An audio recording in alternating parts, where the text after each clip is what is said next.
जय श्री राम दोस्तों। मित्रों, आप जानते ही है कुंभ की यात्रा चालू है।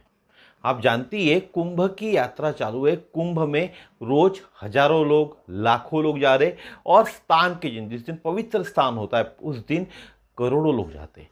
लेकिन क्या आप जानते हैं कुंभ यात्रा करने का सही तरीका?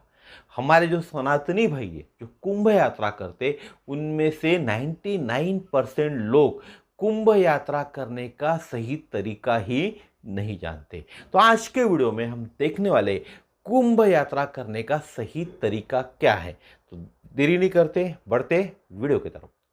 दोस्तों, मित्रों, आप भी कुंभ यात्रा पर जाना चाहते, यानी तीर्थ यात्रा पर जाना चाहते, तो आपको क्या करना चाहिए? अगर आपको कुंभ यात्रा करनी है, तीर्थ यात्रा करनी है, तो आपको एक विशेष दिन, यानी जो दिन अच्छा होता है, पंचांग में लिखा हुआ आता है, हमारे घर में जो पंचांग आते हैं या कैलेंडर में भी शुभ दिन लिखा हुआ था, उस दिन का चुनाव करें।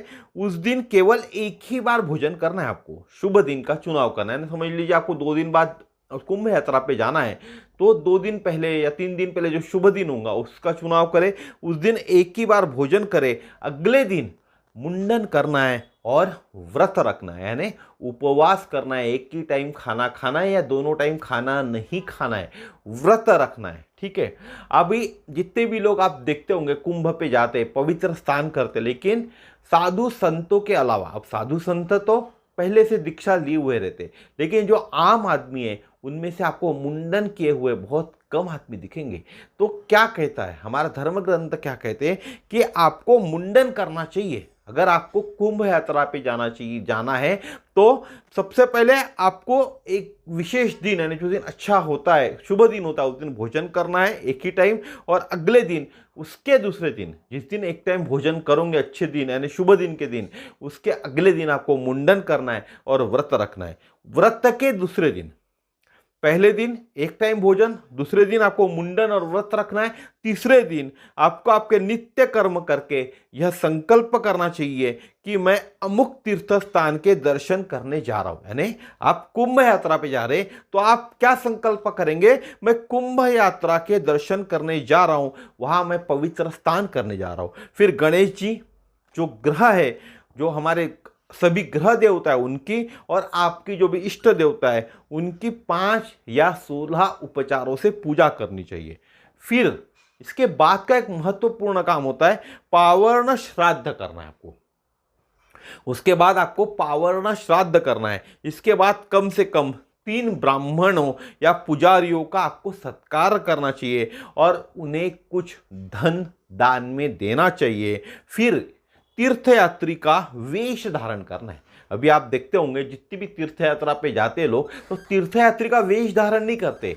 अपने जो घर में जो कपड़े पहनते वही कपड़े पहन के जाते। तो आपको तीर्थयात्री का वेश धारण करना है। अपने गांव की या कम से कम अपने घर की परिक्रमा करनी चाहिए। अब पुराने जमाने में गांव छोटे होते थे तो गांव की परिक्रमा होती थी, लेकिन अगर आज के तारीख में गांव की परिक्रमा नहीं हो सकती या शहर की परिक्रमा करना कठिन है, तो कम से कम अपने घर की परिक्रमा करनी चाहिए।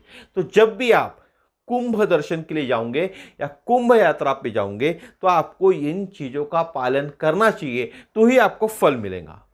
तीर्थ स्थान पर स्नान करने का बहुत महत्व है। अब जो पवित्र स्थान होता है कुंभ यात्रा में, उसका बहुत अधिक महत्व है। पुरुषों और विधवाओं को मंदिर में मुंडन भी किया जाता है। वहां जो मंदिर होते, आपने आमतौर पर बालाजी में देखा होगा कि वहां पुरुष भी होते हैं, विधवा भी होते हैं, और सुवासिनी महिला भी मुंडन कराती है। और नॉर्मली जो बताया जाता है कि सुवासिन जो महिला होती है उनके 2 बड़े बाल जो होते हैं ना, उनको काटना चाहिए, उनको मुंडन नहीं करना चाहिए। क्योंकि हमारे जितने भी धर्म ग्रंथ है उनमें बताया गया है कि मनुष्य के पाप उनके बालों में रहते, इसीलिए हमें मुंडन करना चाहिए। जब भी हम कभी भी तीर्थ यात्रा पर जाते हैं तो खास तौर पर हमें मुंडन करना चाहिए। तीर्थ यात्रा में पितरों का तर्पण, पिंडदान और श्राद्ध का भी बहुत अधिक महत्व है। आपने जितने भी तीर्थ क्षेत्र देखे होंगे वहां हमारे पितरों का तर्पण होता है, पिंडदान होता है, श्राद्ध होता है। मान्यता है कि इससे पितरों का उद्धार होता है और किसी भी प्रकार का पाप किए बिना तीर्थ स्थान पर इंद्रिय निग्रह भी करना चाहिए। जब आप तीर्थ यात्रा पे जाते हैं बहुत से लोग होते जो पति पत्नी तीर्थ यात्रा पर जाते, तो आपको आपके इंद्रियों पर कंट्रोल रखना है। इंद्रिय निग्रह यानी इंद्रियों को अपने वश में रखना चाहिए। यात्रा के समय आपको देव पूजा एवं देव दर्शन आदि करना चाहिए। प्रयाग, जब आप प्रयाग में जाओगे, प्रयागराज ही जाओगे ना आप, तो प्रयागराज में गंगा, यमुना और सरस्वती, इनका त्रिगुण संगम होता है। लेकिन ये संगम कैसा है? लुप्त संगम है, दिखता नहीं है। त्रिगुण संगम होता है, लुप्त संगम है। इस संगम में स्नान करने का महत्व हमारा धर्म ग्रंथ ऋग्वेद में भी बताया गया है। पुराणों में प्रयाग को तीर्थराज बताया गया है। हमारे जो पुराण है उसके अंदर में प्रयाग का महत्व क्या बताया है?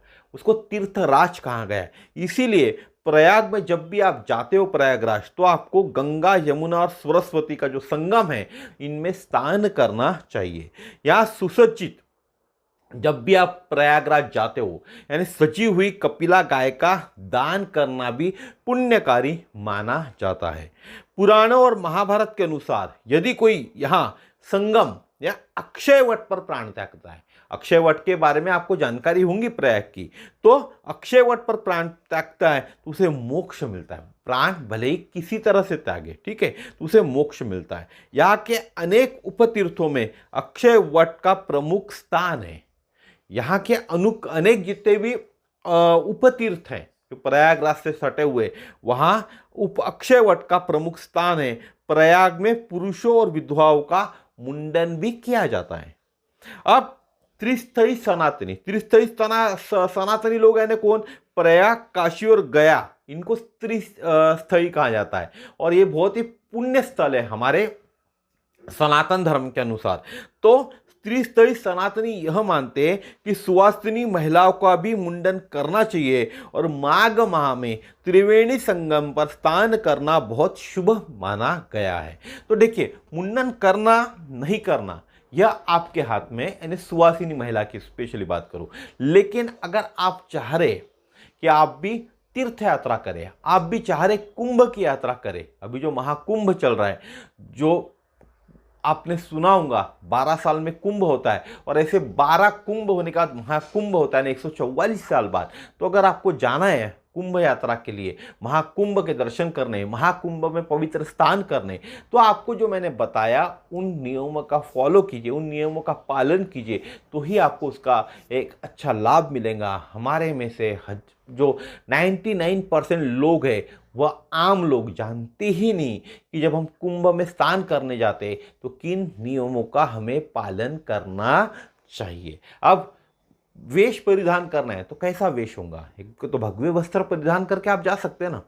कैसा वेश होता है? जब भी आप तीर्थ यात्रा पर निकलते हो तो भगवे ही वस्त्र पहनते हो, बिना सिले हुए वस्त्र आपको परिधान करने, बिना सिले हुए वस्त्र जिनमें सिलाई नहीं है, ऐसे वस्त्र परिधान करके ही आपको कभी भी तीर्थ यात्रा पर निकलना चाहिए। तो दोस्तों, आज का वीडियो यहीं तक था। कैसा लगा जरूर बताइएगा, और आप नए होंगे इस चैनल को सब्सक्राइब करना ना भूलें, क्योंकि सीखो हिंदू सीखो इस चैनल पर हमारे सनातन धर्म से जुड़ी हर कोई जानकारी आपको मिलती है।